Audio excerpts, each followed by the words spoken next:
More families are being promised access to cheaper childcare under changes to the government's Family Boost scheme announced today. The policy hasn't lived up to expectations, with only about half of those predicted to use it taking it up. While critics say the new approach is too little too late. Senior political reporter Benedict Collins explains. The Finance Minister on a fix-up job. Her Family Boost policy isn't helping as many families as predicted, nor giving them as much. So today, changes. We're able to tweak the scheme and allow more money to go out the door to more people. You know, I've been watching, so this is a bit of a tangent, but there is a reason. There's a lot on the internet at the moment talking about Joe Rogan, a lot of left-wing commentators talking about him pushing back against Trump and actually kind of going, hey, why are we doing this? But they're all also saying, for Joe Rogan to be believable, the first thing he has to do is come out and go, sorry, I got this wrong. I got caught up in the melee. I shouldn't have amplified the voice, and what Trump is doing is wrong. The reason that resonates with me right now is these guys at no point are going to take responsibility for the last 7 months of shit they've put families through by changing it. It's a small tweak to the program. No, you got it wrong. We got it wrong. We're sorry. We're rectifying it, and we're going to make it up to those families who we impacted this way, X, Y, Z. But it just comes out like, oh, you know, there was a little bit of a hiccup, but everyone's fine. No one was, when it's not these guys who are impacted. It was the families with young kids. And at no point do we hear we got it wrong. I actually think that's a really important point that they're going to run away from. And we know why. As soon as you admit you're wrong, then that gives fodder to the opposition to attack you. But you were wrong. You got it wrong. And you should admit that you got it wrong before we're then able to go, okay, you've admitted that it was wrong. It's behind you. Now what are we doing? You know what I mean, Chewie? Yeah, absolutely. I love how dismissive the word tweak is. Like, tweak is like, it's working pretty good, but if we make this change, it would be even better. That's not like we've noticed that fully 50% less people are accessing this than we thought. Yeah. And of those, like, nobody is near the amount that we promised, or nearly no one is near the amount that we said going into this election. That's not a tweak.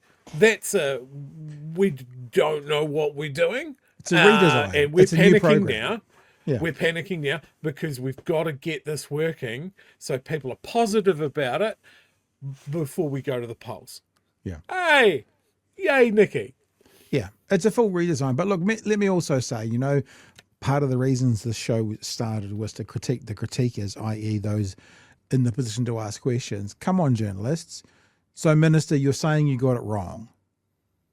Well, but you got it wrong. You promised 100,000 families only. You got it wrong. Oh, we got it so wrong, Pat. Yeah. So wrong. All right. Doesn't work. Doesn't work. Well, all right, let's hear about that tweak again that we're being offered. So today, changes. We're able to tweak the scheme and allow more money to go out the door to more people. There are a few key tweaks. The size of the refund for eligible families rises from 25 to 40%. Families earning up to $140,000 get the full 40. After that, the size of the refund gradually decreases the more you make. The income cap extending out to $230,000. The other thing is, Chewie, I mean, like, they haven't got the numbers here, right?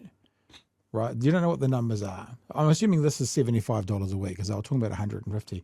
Once you're up here at 200 grand, are you really going to waste your time applying for $30 a week, $20 a week? Do you know what I mean?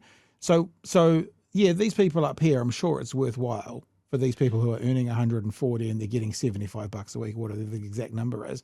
But as you go down this graph, it'll be diminishing return. So even though they may say, well, this is eligible for 100,000 families, you know, I'm not saying this graph is accurate, but if 75% of them are below 140K, of that other 25%, who knows how many of them are going to waste their time.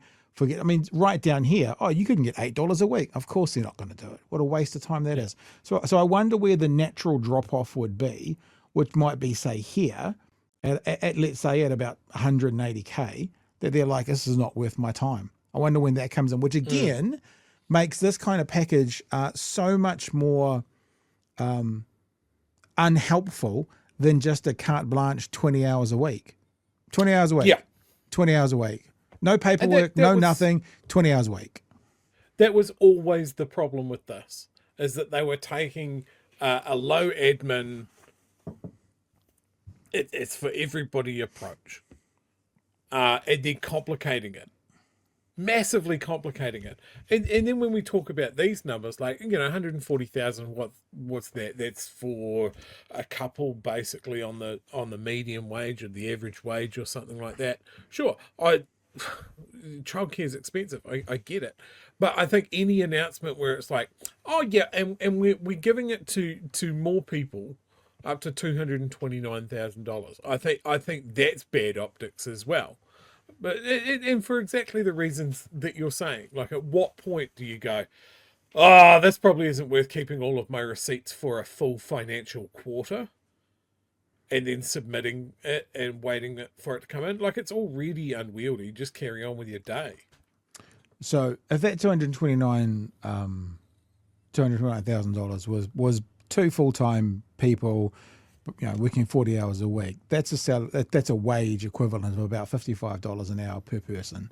So that's a wage for a family of $110 per hour to get to $229. So that's what I'm saying. To get your $8 back a week, and you're earning what, $4,500 a week, something like that, to get there. Who's going to bother? Who's going to bother? So the government's able to make these promises for all these families, but how many of them will then apply? And then even up here, you're going to have families, like what hasn't ever been answered is about half the number of families received. What I haven't heard is, does that mean only half were eligible, or were half unable, not prepared, for whatever reason didn't apply? Like, were 100,000 families available to, but only 50,000 applied, or was it only available to 50,000? I haven't heard that question answered yet. I'd like to know. This is already aggravating. I think I can shortcut this whole thing, Pat. We can solve this. We need to nationalise early childhood care. That's an idea. Roll it into the Ministry of Education, get the right family foundation the fuck out of it, and just go, hey, look, if you're a full-time worker and you've got kids, well, early childcare is now part of the education system, because we realise that we need workers and we want citizens to be educated. So that's a net benefit for society. We're just going to do that. Yeah. I don't think Nikki will go for it. Yeah. You reckon? Maybe we need that other colour back in at the next election. Maybe they'll go for it. Let's keep on going with this story. An extra $50K.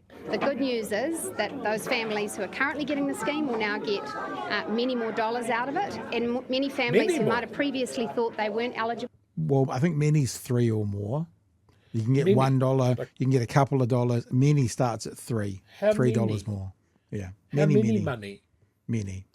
Become eligible. Nicola Willis talked a big game when Family Boost was launched. Yep. Family Boost will make a difference to more than 100,000 Kiwi families. So far, only 60,000 odd have received payments. I'm not surprised at all, because it's a highly complex, extremely administratively heavy system, which the most needy whānau are the least likely to access. The government's hoping the number will rise with the tweaks. Around 16,000 more families will take it up.